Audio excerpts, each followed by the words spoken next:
This is Sean with Silo Car Stories. I'm speaking with Tad Miller. Tad, where are you and how are you doing today?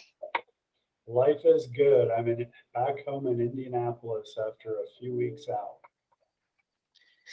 So you own Millhouse or is it construction or what's the full title of Millhouse? Construction development, owner operator of multifamily projects across the United States. And a lot of apartment complexes, and you said like 15 different states, right? Yep, it keeps us busy. And you were born up in Michigan and Muskegon, is that right? I was. Yes, I was. All right, so we're going to talk about your car in Silo, and it is a Mercury Comet from 1960. I'm assuming, and I might be wrong, but is this the location that you found it? No, that is actually after I had painted it, but quite a while ago. I actually bought it from a guy who worked with my mom at Wesleyan World Missions, who had bought it for his son in Bartlesville, Oklahoma, at the West Oklahoma Wesleyan University. A lady had it in her garage covered with a tarp, and he drove it through college. Her son drove it through college and then drove it back to Indiana. And I just thought it was a cool car, and I could only afford $1,200 for my first car, so it was the only car I could afford anyway. Um, so that's how I found it. And how old were you when you found this beautiful comet? I had just turned 16. So this was your daily driver, as they say now. This was my first car and my daily driver. All right, so here's a shot of the back and also of the side. Obviously, you started this thing at 16, and how old are you now?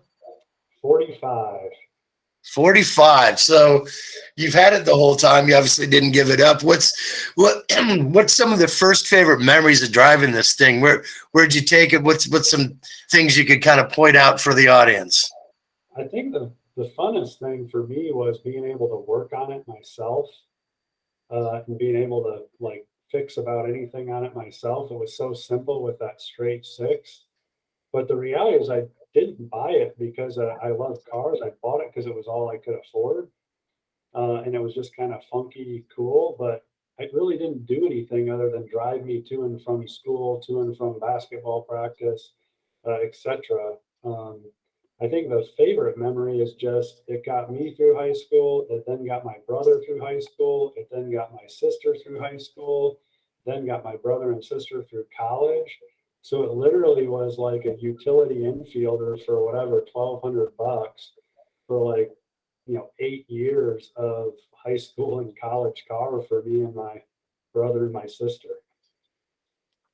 All right, so here's a shot when it's basically getting restored. Where did you restore it, and what are some details of things you did to make it even better? I know you said you use a lot of the same original parts, but just kind of tell the restoration process.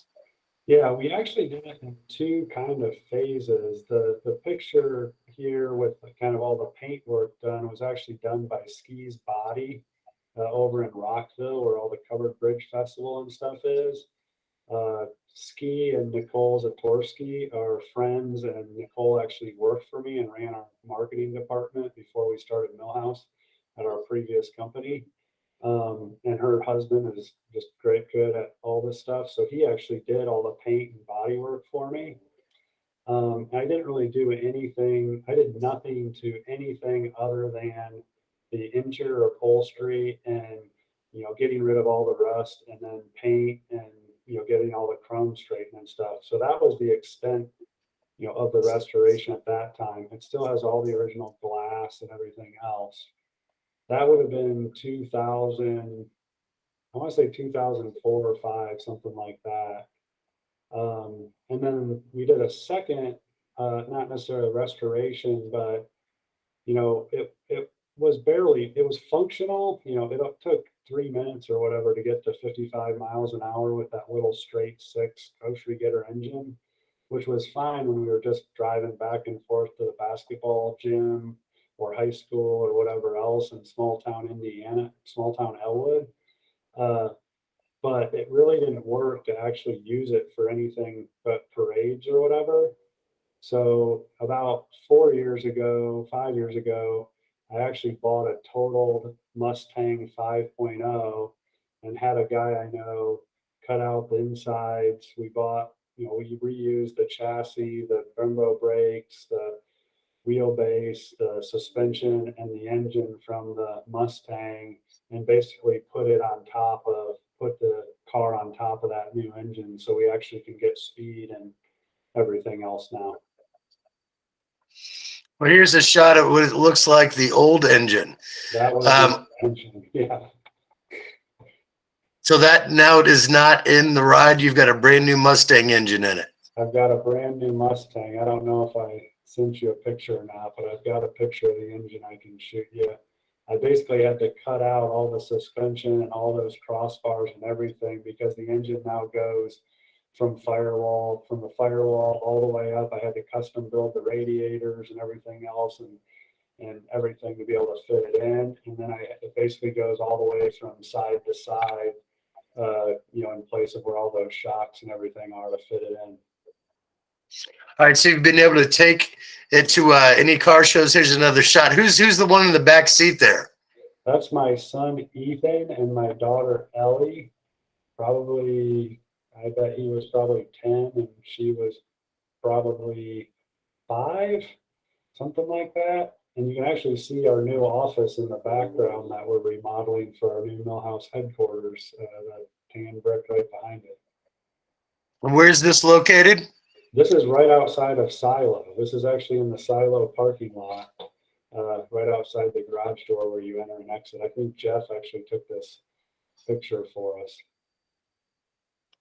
So do you end up going in Silo for lunch and just walking around looking at all the cars?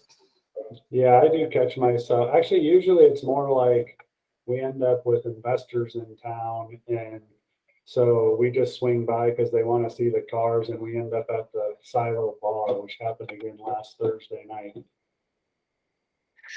So have you taken it to any car shows recently? Do you plan this season at all? No, and we're not really. I love like cars generally, but this is more of it was my first car and functional, and I actually drive it all summer still. I usually keep it in Silo most of the winter, and then I swap it between a few motorcycles and this kind of during the summer with Jeff and Mike at Silo.